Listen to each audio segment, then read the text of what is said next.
Hello, what's up mga sis?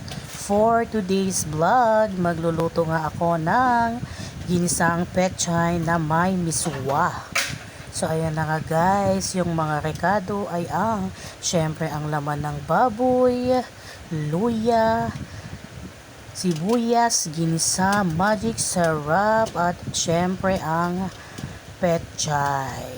So ayan na nga guys, una kong ginawa ay ginisa ang laman ng baboy, tsaka ko inilagay ang bawang at ginisa.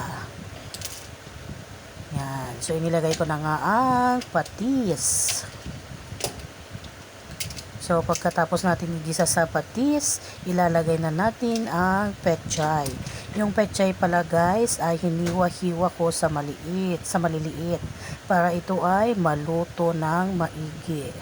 So ayan na nga, nilagyan ko na siya ng tubig at syempre hindi mawawala ang magic sarap para mas lalo pa itong lumasa. So kumulo na ang aking niluluto, so inilagay ko na ang miswa.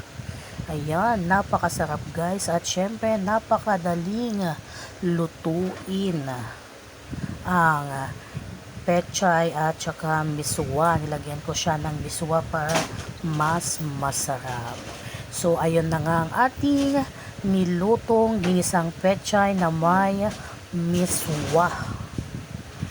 Thank you for watching.